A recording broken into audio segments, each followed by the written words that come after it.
The Mandalorian is an anti-abortion metaphor, and not just because of this part right here. So throughout the series, Baby Yoda, or Grogu, is dehumanized, especially in the early part of the series when he is just an asset or a target. Upon delivery of the asset. Alive. Yes. This is similar to calling a baby a clump of cells, because it further removes it from becoming an actual person. But throughout the show as well, they talk about they want to capture Grogu to extract things out of him like blood, etc. Now, Mando in IG-11 coming across Baby Yoda isn't quite the same as like a conception, so I understand that there's not an exact perfect metaphor here. It could live many centuries. But he comes across Baby Yoda No. and decides to protect him.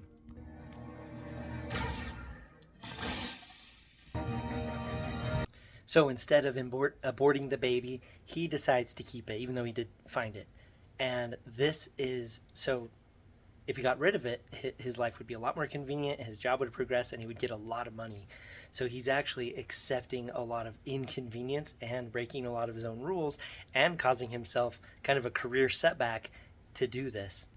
So Grogu developing powers throughout the series kind of represents how children have a limitless potential in life and how they can do so much if allowed to live.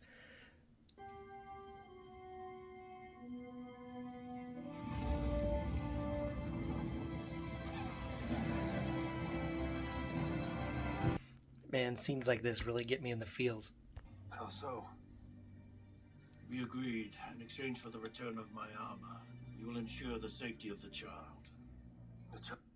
So, kind of like how it takes a village to raise a kid. Boba Fett stepping in here and helping with the baby.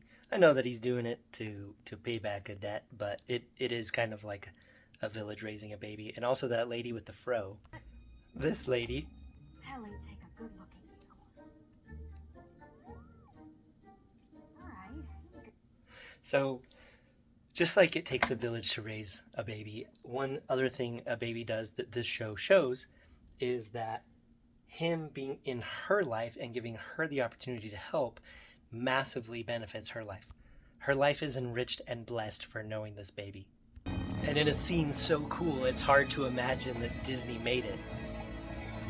We see that Grogu needs to go away with Luke in order to progress and learn more. Come, little one. Just like we need to let kids go, like when they turn 18, let them move out so that they can grow and develop. It's hard to let them go, but they need to do this to grow, and this part in the movie represents that. Now, the end of season 3 is almost perfect. The one part that I would say you could do to improve it would be if he took his dang helmet off, but Pedro Pascal was probably not on set. Anyway, this is the conclusion of the whole thing, and the fact that he's here at home with his baby Grogu, come home to visit him, I think this just shows that families are forever, and that coming back and visiting your parents or living there, hopefully not, but living there and coming back is important. And Mando has this humble home on the frontier. He could have been the ruler of Mandalore. He could have had a lot of money and had a great career, but he sacrificed it for family. And I would think that the Mando agrees that that sacrifice was worth it to keep the baby. So this has been The Mandalorian is a metaphor for anti-abortion. What do you think? Do you think it holds up, or am I crazy? Anyway, thanks for watching. We'll see you on the next one. Bye.